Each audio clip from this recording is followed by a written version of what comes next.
I wouldn't use the exact words, but according to my understanding, Hmm. emotional intelligence is the ability of one to um know how to react to their emotions according to the situations.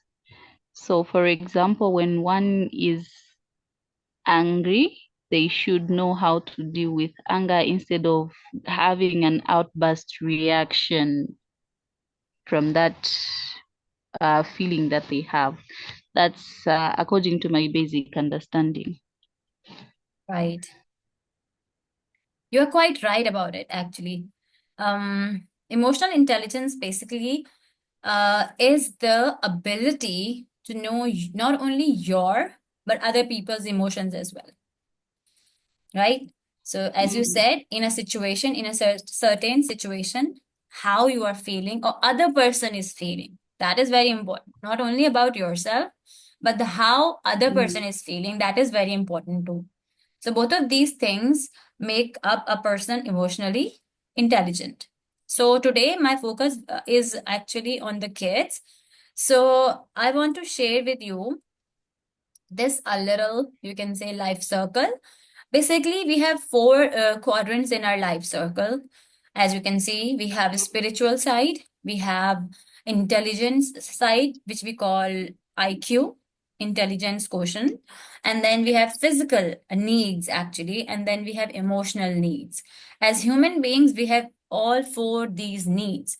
So, as parents, we try to tell our kids, we try to tell them about the religion, we try to make them intelligent, we send them to schools to get knowledge and be intelligent, and then we also work on their physical health also.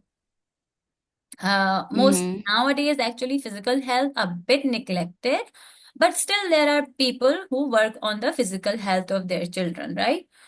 Not only their children, but their physical health also. But there are so many people, I would say 98%, according to me, the people I have met, they are unable to fulfill the emotional needs of their kids. They don't know how to fulfill or how to make them emotionally intelligent, or how to teach them to regulate their emotions. Mostly parents are not able to do it. So my focus is today, as you know, is on emotional intelligence, right? So as we have discussed, that emotional intelligence is basically the ability to manage not only your emotions but other people also.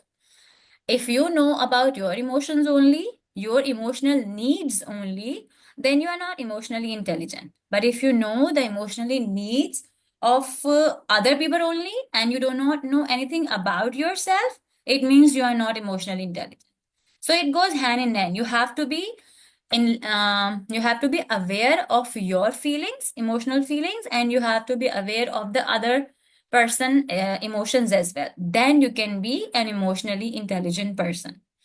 So today we will learn that how we can teach these uh, emotions to our kids, right? So Allah subhanahu wa ta'ala has created us, right?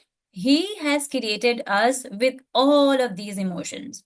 When I was searching about the emotional intelligence in Quran and in Islam, so I came across all of these emotions which are mentioned in Quran. You know, how is it possible that Allah subhanahu wa ta'ala has created us and He has not told us that how would we feel, what He has installed in our system, human system. So these are the emotions which Allah Ta'ala has created. Some of the emotions we think that they are not good. We must not feel that way. But we are human, we are gonna feel that way. For instance, if we are angry, so we have this mindset that anger is very bad. Anger itself is not bad, but reacting in the state of anger is bad actually. So we must know that how to regulate our anger. This is the thing which we have to learn. That in the same way, we people feel envy also.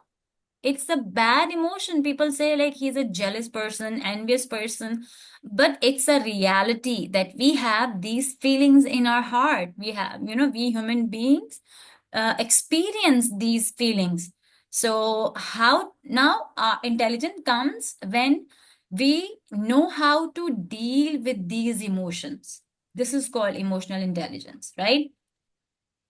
But Mm-hmm. before that, you make your kids emotionally intelligent, you have to make yourself emotionally intelligent first. For example, you are going to teach ABC to your kid, you are going to teach writing to a kid. Of course, you must know it first. Only then you'll be able to teach your child. So, if you want to make your child emotionally intelligent, then you have to be emotionally intelligent first, right? So otherwise you will not be able to teach them. So this emotional intelligence starts with you. Okay. Now, as you can see on the screen, that kids are born with all the feelings. I told you Allah subhanahu wa ta'ala has created us this way. We have all of these emotions inside our body, inside our heart, you can say. Now, as adults, we somehow, to some extent, we are able to control these emotions, but the kids are not. They, if the kid, especially if the kid is under 7 or under 10, they are not able to handle their emotions at all. If they are hungry, they'll start crying. If they are angry, they'll start crying. If they are feeling bad, they'll start crying.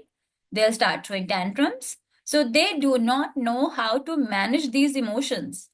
So we as parents are going to guide them that what feelings are you experiencing right now? We have to tell them this thing. If you are crying, we have to tell them that why are you crying right now? So as parent, if we, mostly mothers know the physical needs of their kids. For example, if a kid is hungry, mother immediately comes to know that my child is hungry right now. If a child is sleepy, mother gets to know does he or she is sleepy, and she makes him or her sleep. Mother gets to know that my child is tired. So we know the physical triggers of our kids, right? Physical triggers are, these are like you can see on the screen acronym HALS: hungry, angry, lonely, tired, sleepy. Mostly mothers know all of these triggers of their children. When kid is hungry, he starts crying. When he's angry, he starts crying, uh, and like that, right?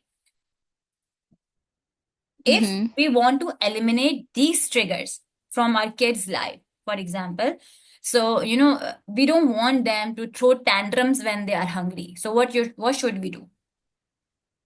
We must set up a routine for them right from the time they wake up and they go to sleep. We have to plan our day ahead. Kids thrive really well if they know that what's coming next. If they have same time for sleeping, same time for waking up, then their mind is healthy. They're able to manage, or they will not throw tantrums.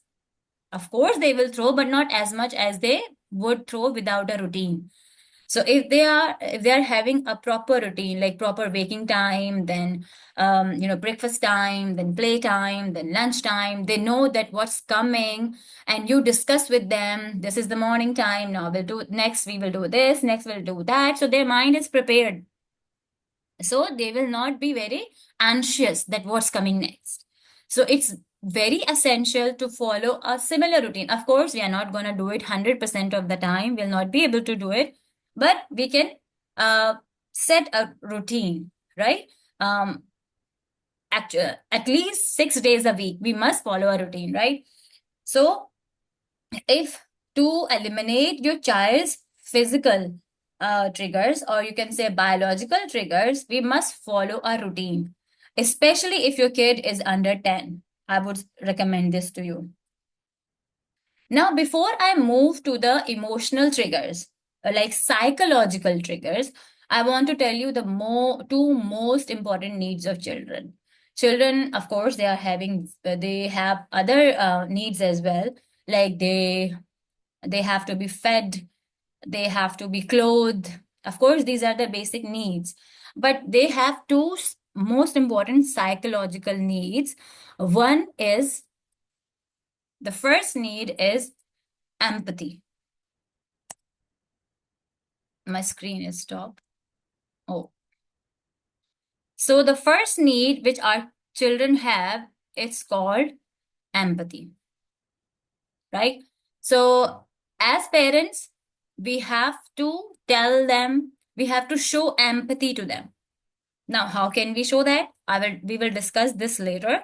But let me tell you, if you are able to instill empathy in your child, you have created a wonderful human being. So he or she can only be empathetic if you are empathetic with your child. If you know that your child is throwing tantrum right now because of this reason, if you know the reason and you can tell them, you can explain them, then you will be able to make them empathetic. You must have this mindset in your mind that my child is having a hard time. He or she is not giving me hard time. They have all of these emotions. Of course, they're going to throw tantrums. Of course, they are going to have hard time. They will be dysregulated. They will not know that how to regulate themselves. But it's us who can regulate them with the help of showing empathy and boundaries. In a moment when a child is difficult to handle, at that time, we can show empathy and then we can set boundaries with our kids, right? So, according to me, if a person is not able to be empathetic, there is no difference between an animal or human if they are not empathetic. Even animals are more empathetic sometimes than human beings. Like you can see the situation all over the world, like how people are killing people. This is not empathy. If they have been ingrained with the empathy, they would not do this. So this is the very important skill to teach our kids to be empathetic. And who will teach them? We will teach them. Now, how will we teach them empathy? Only by setting boundaries. If your child is asking for candy, one candy, two candy, three candy, four candies, there is a boundary, there is the limit. You have to tell your child that you cannot have candies one after the other. No, you have to set a limit, one candy at a time. Now, you can say, your child wants one more candy. Now, how will you stop your child? By being empathetic. Look, I know you like candies and you like to eat the candies, and I really wish I could give you more candies. I like the candies too, but since you have had one, so I cannot give you more. That is the limit for today. Now your child will throw more tantrums. So you can tell to your child, again, you have to explain the same thing to your child and set the boundaries. Now, at that moment, when he is dysregulated or she is dysregulated, you can sit with him and tell him, and you can empathize with him. I wish I could give you more candies, but since this is the limit for today, you cannot have more. So, this is the way we are going to empathize with our kid and we are going to set the boundary as well. For example, in the next session, I will dig deeper into boundaries. But this session, I'm just giving you an overview actually of emotional intelligence. So, two more important things: empathy and then boundaries. These are the psychological needs. There are so many other as well. I know, as parents, you also know. But if we have these two basic things in our hand, in our mind, so we'll be able to make them a better person, a better emotionally intelligent person. So now we have discussed about the biological triggers or physical triggers of your kid, like if he or she is hungry, thirsty, tired, sleepy. So what you should do to avoid those triggers, right? Now come the psychological triggers. Sometimes, kids, mostly kids like the toy which other kid has, right? So if he wants that toy, that's a psychological trigger. He's being greedy right now. So, and they are fighting over a toy. So what you can do at that moment? At that moment, I want you to practice the power of pause. You know, this is so underrated, but trust me, if you're able to, if you're able to train yourself to take a pause, then you will solve the problem by half at the in the same moment. If you're able to take a pause, because if we are not taking the pause, we actually react, and we react badly. We do not intervene and solve the problem. We actually escalate the problem if we do not take a pause. Why are you snatching the toy? You should you should return it. You should not do that, and this and that, blah blah blah. But we do not address the reason why the child wants that toy, right? So we can simply go to the we have to take a pause. Think for 5 to 6 seconds. Stop yourself from yelling or screaming or making judgment. If you are not screaming, that's okay, but mostly parents then make judgment. You are the elder sister or elder brother. You must give it to the to your younger brother, you must give it to your friend, and things like that. At that moment, go to your child and tell it. Tell your child that I know you like this toy and you were playing with this toy for so long. Now you can share this toy with your brother, sister, or friend, whoever it is. Then let him or her have her turn. Then you can have this toy back. I know you really like playing with this toy, but this is his or her turn now. In this way, you are teaching your child to be empathetic and to share as well. I know sharing is very difficult for some kids, but if you practice this over and over again, then you will be able to teach your child this skill very well. One day he will share or she will share himself. So if anytime your child throw tantrums, or you feel that they are fighting or yelling or crying, or even if they're jumping on the sofa and you are triggered by their naughtiness, or I would not say this is naughtiness, but if you're triggered with their playful behaviors, then you must take a pause. This will make a great difference in your parenting. Okay, now the solutions. During the day, if your child throws any tantrum and you yell at your child or you scream at your child, so this is the time to regulate your own emotions. For example, you yell at him or her, and then at night you are sad. Oh my God, why did I yell at my kid? Why did I do this and that? At that moment, I want you to remove your triggers. How you can do that? You can note down your triggers. And it's very important.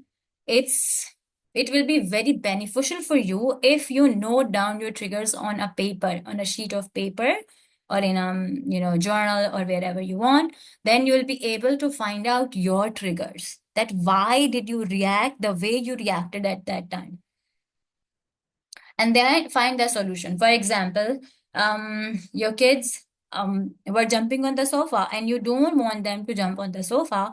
So next time, what you can do, tell them you can come here and you can play in your room with these things. You can jump on this bed. Kids need this sensory movements. So you can give them an alternate for jumping on the sofa to something else. So try to eliminate your triggers and then prepare yourself for the next time. If they start jumping on the sofa, take a pause, go closer to them, and tell them, kids, you are not allowed to jump on the sofa.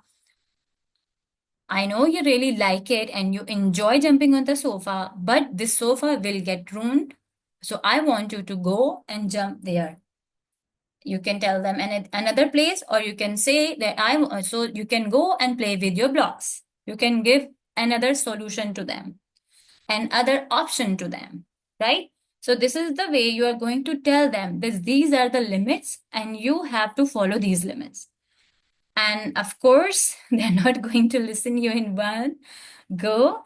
And they will listen to you as well if you have a very good connection with them. But if you do not have, then they are not going to listen to you in one go. So you have to keep on practicing this. Now you have to hold their hand and then bring them to the place where you want them to go, gently but firmly.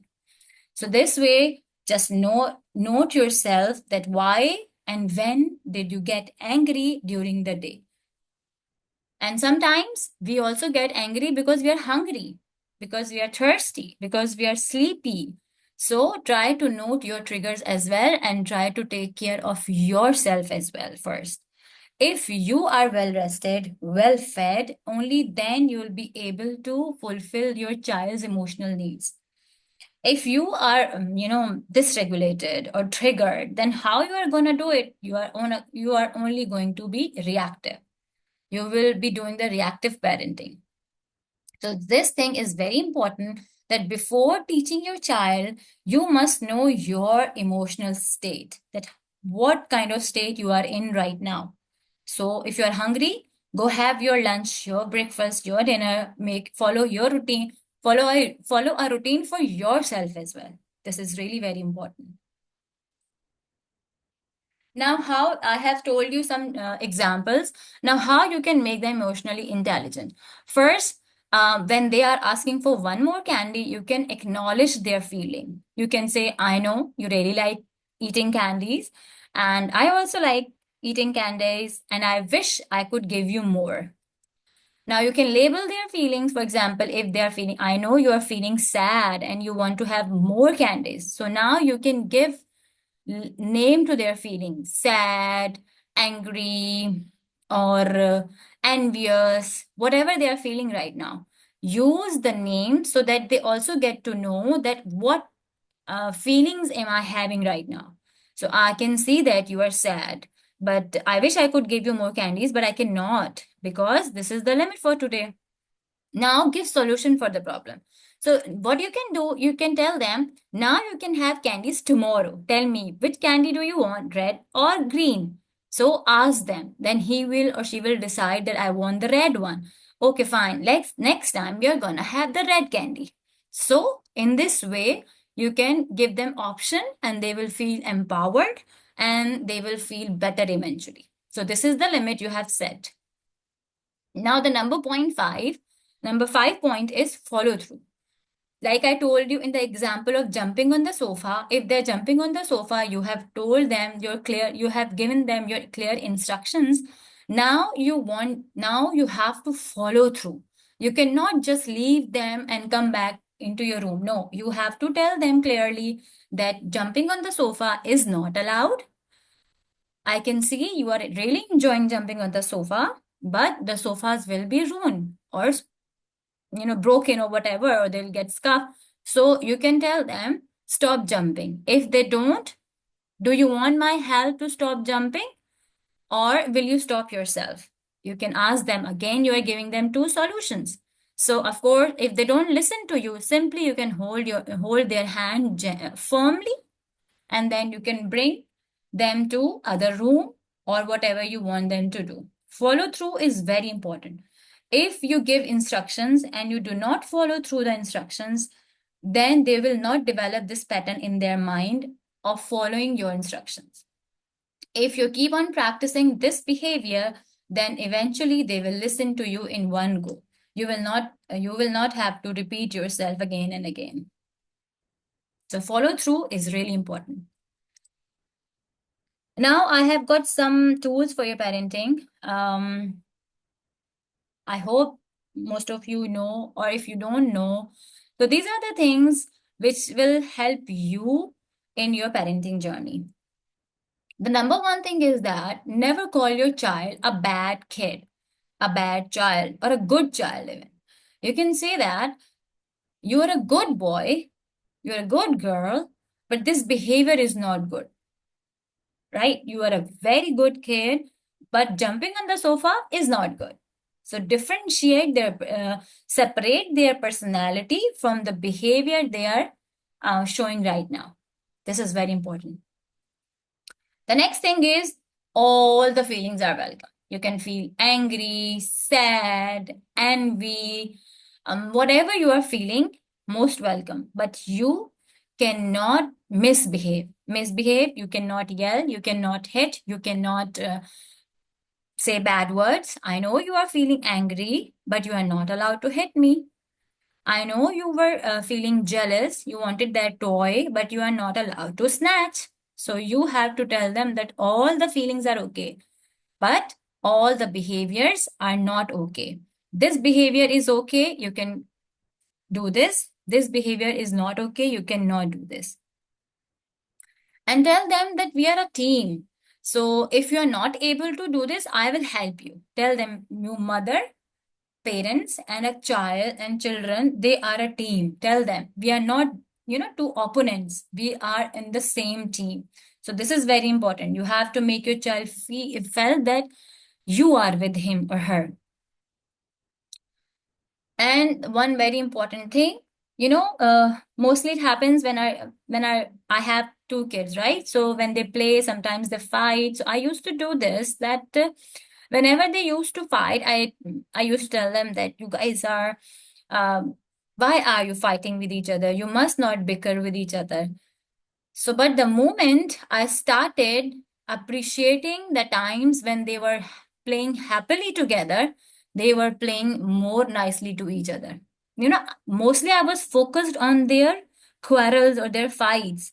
But as soon as I started focusing on their, good playtime, when they were, doing their role plays and making their own castle and things like that. So I started appreciating them. Then they were showing more closeness to each other. So this is very important. If your child does 10 bad things, ignore. But if your child does one good thing, appreciate.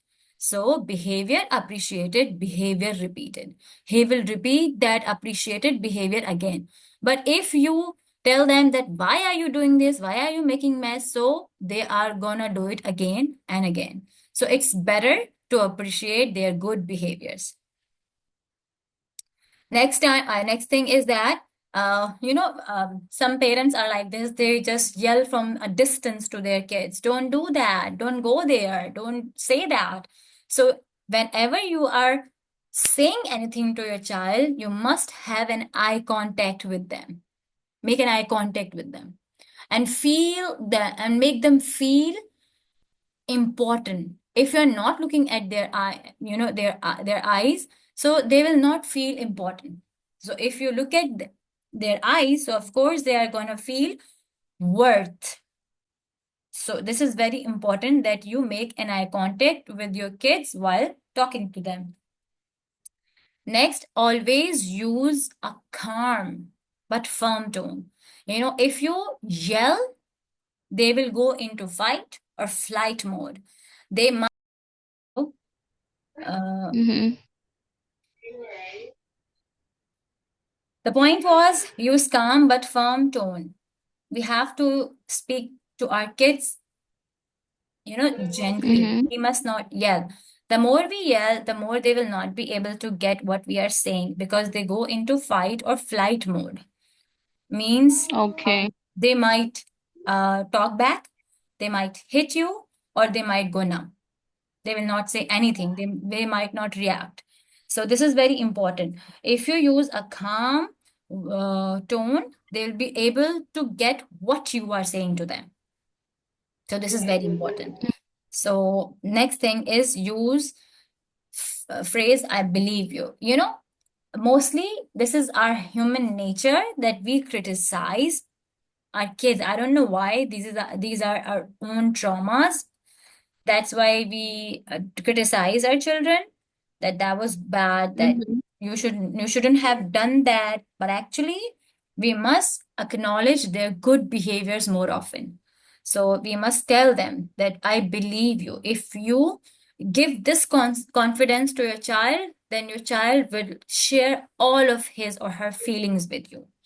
So this is very important, that you tell them that you are with your child and you are in a same team. Both of you will figure out the solution to a problem together, right? So this is very important. If you're not able to do this task, I will help you out. I will show you the way how you can do it. So this is very important to tell your kids. The last thing is very important, and that is to repair with your kids.